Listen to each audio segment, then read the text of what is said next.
As protests continue across the United States, the rest of the world is watching the chaos unfold in America's cities, and is commenting on the systemic issues the demonstrations, and their inciting incident, reveal.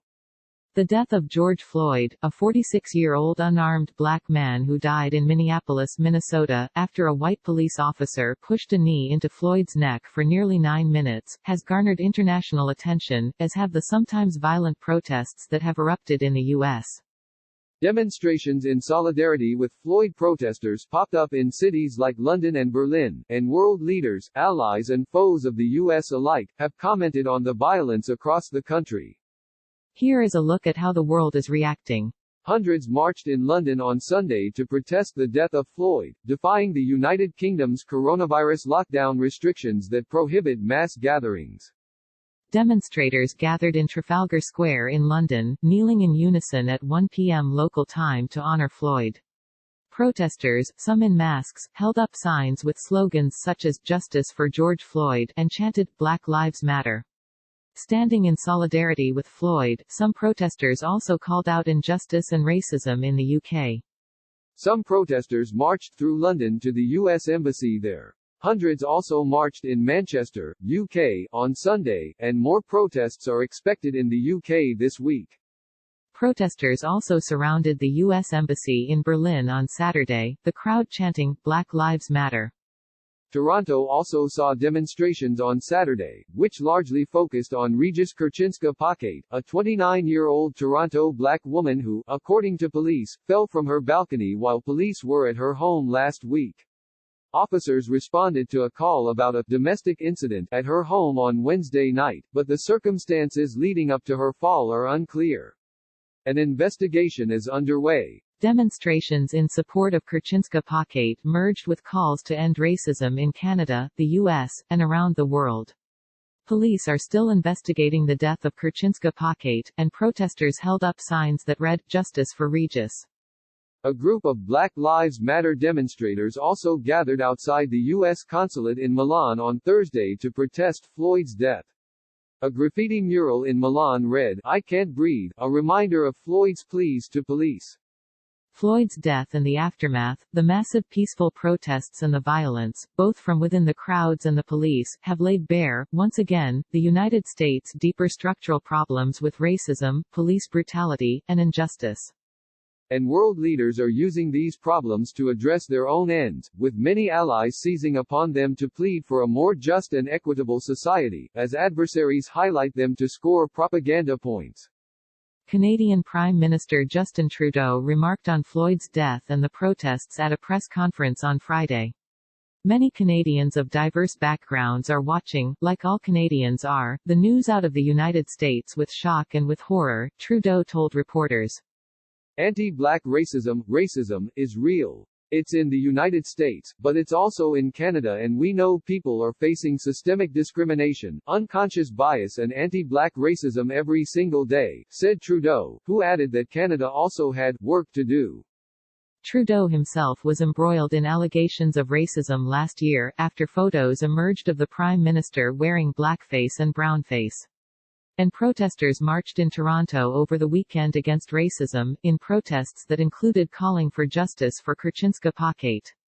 Moussa Faki Mahamat, the chairman of the African Union Commission, which represents member states of the African Union, put out a statement that strongly condemns the murder of George Floyd that occurred in the United States of America at the hands of law enforcement officers, and wishes to extend his deepest condolences to his family and loved ones.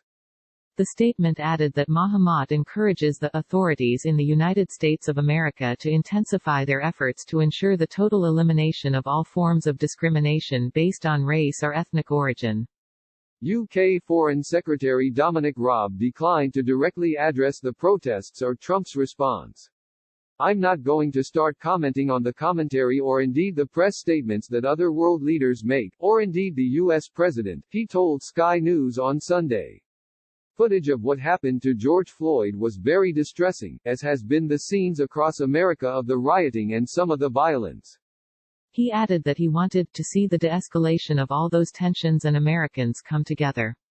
Keir Starmer, Labour leader and head of the UK opposition party, offered a more pointed suggestion. He tweeted Saturday that George Floyd must not become just another name. His shocking death should be the catalyst for change. Other UK lawmakers have also weighed in. Diane Abbott, a Labour lawmaker, wrote in the Huffington Post that Britain needed to learn from the US before it saw a tragedy similar to Floyd's death. Many of the issues that have made the situation in the United States so combustible exist right here in the British Isles, she wrote.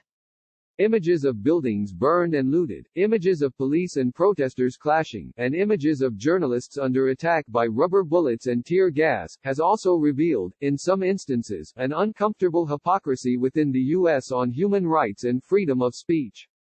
Authoritarian governments have seized on this disorder to try exploit it for domestic political gain. Turkish President Recep Tayyip Erdogan commented on Floyd's death in a series of tweets. The racist and fascist approach that led to the death of George Floyd in the U.S. city of Minneapolis as a result of torture has not only deeply saddened all of us, but it has also become one of the most painful manifestations of the unjust order we stand against across the world.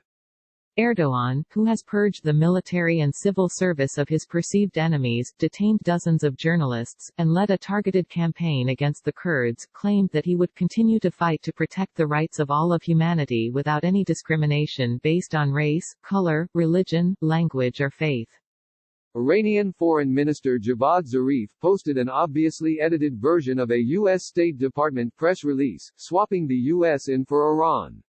U.S. Secretary of State Mike Pompeo responded on Twitter by indicting Iran's treatment of gay people, women, and Jews, but he did not address the U.S. protests.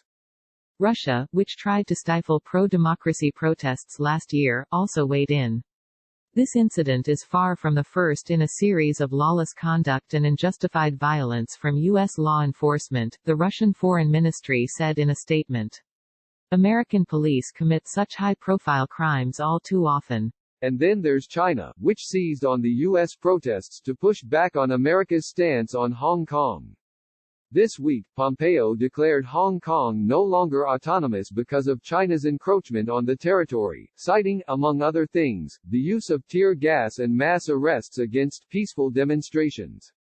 This declaration suggested the city would lose the trade advantages that have helped make it an economic center, and indeed, on Friday, President Donald Trump announced the U.S. would revoke Hong Kong's special trade status because China was absolutely smothering Hong Kong's freedoms. China has been relatively quiet on the move, but on Saturday, Hua Chunying, a Chinese Foreign Ministry spokesperson, responded to a tweet from the U.S. State Department spokesperson about Hong Kong with, "I can't breathe." Hu Zhaijun, the editor of the state-run Global Times, also tried to draw parallels between the unrest in the U.S. and the unrest in Hong Kong. "Go talk to demonstrators seriously," he wrote on Twitter, addressing Trump. "Negotiate with them, just like you urged Beijing to talk to Hong Kong rioters." Even as countries are still battling the coronavirus pandemic, Floyd's death and its aftermath have resonated worldwide, leading to peaceful expressions of solidarity, alongside the opportunism. The response has been a powerful reminder that a number of other countries grapple with ugly legacies, but also that the U.S., despite having ceded some of its leadership roles, remains a nation watched by others for both its successes and failures. Support Vox's explanatory journalism. Every day at Vox, we aim to answer your most important questions and provide you, and our audience around the world, with information that has the power to save lives. Our mission has never been more vital than it is in this moment, to empower you through understanding. Vox's work is reaching more people than ever, but our distinctive brand of explanatory journalism takes resources, particularly during a pandemic and an economic downturn. Your financial contribution will not constitute a donation, but it will enable our staff to continue to offer free articles, videos, and podcasts at the quality and volume that this moment requires. Please consider making a contribution to Vox today.